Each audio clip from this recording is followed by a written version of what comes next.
Eu vou ler só uns pedaços. Vejo que os alunos, e nenhum mais do que eu, andam sem saber como se organizar em sua rotina ou plano de estudos.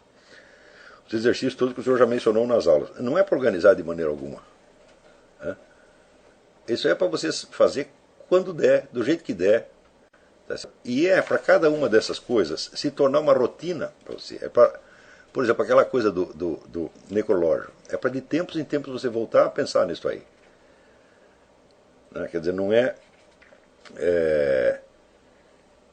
Eu não vejo que você tem que se organizar nisso aí. Você tem que absorver essas coisas como práticas usuais.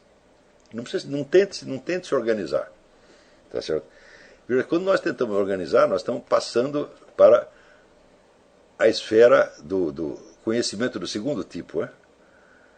E não é, nós temos que tentar manter, vamos dizer, a naturalidade e a espontaneidade em todos os momentos. Quer dizer, não é para você se atormentar, não é para você forçar nada. Tá?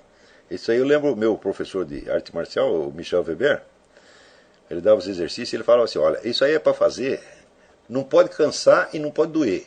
Se cansou está errado e se doeu também está errado. É para ser tudo macio. Tá certo? E eu sei que ele começava lá a fazer aqueles exercícios às 6 horas da manhã, terminava meia-noite, nunca estava cansado, mas ele ia fazer tudo devagar, fazia um pouquinho, parava, fazia um pouquinho, parava, e assim ia. E aqui também nós temos que fazer tudo no macio, tá entendendo?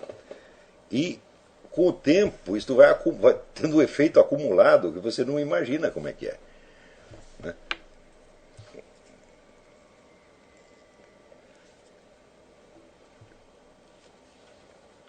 Entre ouvir as aulas, fazer exercício de latim, ler ficção, imitar o tiro do escritor, ler com vagar um livro de filosofia e outros exercícios que o senhor mencionou, e tudo isso, no tempo que resta depois de fazer esse trabalho, competindo com a atenção devida à minha esposa, com distrações bem menos boas, parece que faço tudo muito pouco e mal. Não, é o contrário, para fazer isso o tempo todo.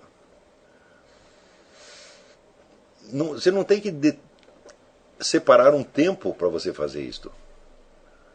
Você tem que ir fazendo isso em todos os intervalos da vida. Isso tem que virar um estilo de vida. Isso não é, vamos dizer, uma prática que você tem que... vamos fazer X horas por dia. Fala, não. Sempre que você lembrar. Você não está fazendo nada. Né? Por exemplo, ler ficção. Eu digo, olha, eu acho que tudo que eu li de ficção, eu li em ônibus, em trem, em avião e quando meu patrão dava as costas. Acho que eu não li nada em casa. Tá, né? Então... Você vai para o trabalho, leva lá o seu livrinho. Tal. Não tem nada que fazer, lê ali. Né?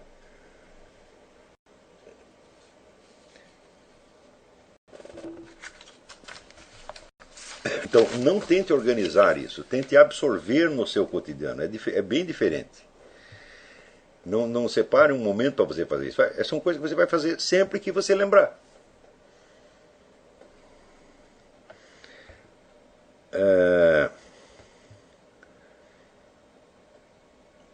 Vamos ver.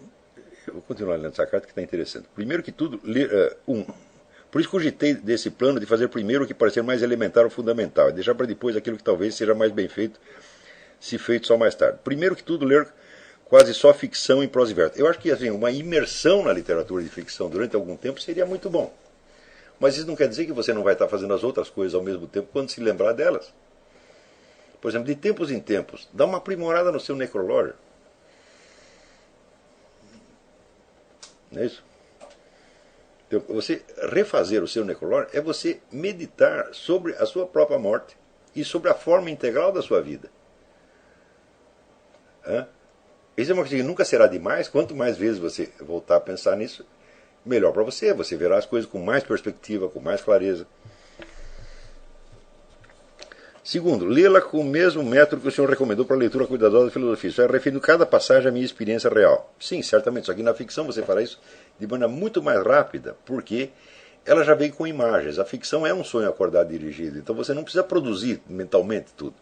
No caso do livro de filosofia, não. Você vai ter que criar tudo da sua memória. Mas na ficção já vem quase tudo feito. Então praticamente você vivenciar aquilo como um sonho. Mas note bem. Não faça nada disso forçado. Vai fazendo na hora que der vontade de fazer. Isso é muito, vamos dizer, a comodidade aí é uma garantia da espontaneidade. Tem que aprender, vamos dizer, a não forçar essas coisas. Nós temos uma série de mau hábitos determinados por escola, que tudo tem prazo, tem horário, tem isso aqui, e você tem que se adaptar àquela coisa. Bom, mas isso é bom para adaptar você a um esquema coletivo, quer dizer, você tem lá uma norma e todo mundo tem que seguir a mesma norma. Mas no caso, não. No caso, você vai ter que encontrar, vamos dizer, o seu próprio estilo, a sua própria maneira de fazer. Então, ninguém está te pressionando para nada e eu também não estou pressionando. Né? A única coisa que eu pressiono, eu falo, bom, eu quero a dedicação sincera das pessoas. Isso aí eu quero. Tá certo? Mas não é uma disciplina externa. Não dá para ter disciplina externa nessa coisa. Tá? 3. Catalogar o vocabulário da ficção lida. Procurar as palavras no dicionário, mesmo algumas que eu já conheço. Como se eu lesse um livro em idioma estrangeiro. Bom, claro, consultar dicionário, mas isso deve ser um hábito. Tá? Dicionário deve ser uma das leituras mais constantes que você tem. Sempre olhar um dicionário. Tenha sempre o dicionário na mesa. Quer dizer, isso aqui que você está falando não precisa ser uma ordem, uma sequência. Você pode fazer tudo isso ao mesmo tempo, e de fato você já está fazendo. Concomitantemente aos períodos de leitura de ficção, ir fazendo exercícios latinos. Olha, aquele livro inteiro do Napoleão Mendes de Almeida dá para você matar aquilo em 2, 3 meses. Quer dizer, não é uma coisa que vai te dar muito trabalho durante muito tempo.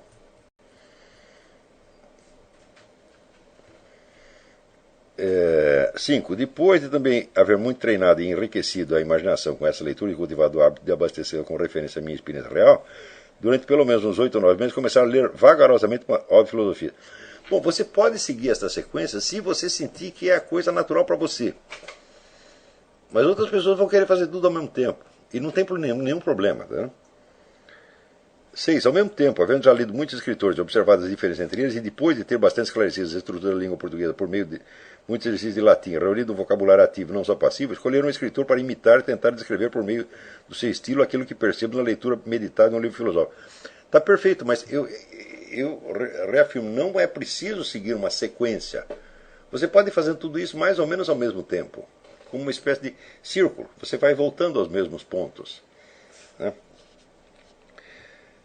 Então, eu acho que você está fazendo a coisa certa. Quer dizer, se você acha que esse é a sua maneira de se organizar, ótimo, mas não tem nenhum critério pelo qual eu possa organizar todo mundo. Cada um vai ter que se virar. Eu acho que você faz muito bem de você estar pensando o seu próprio problema de organização.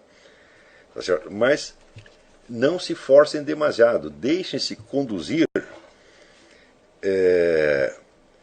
pelo que vocês realmente querem.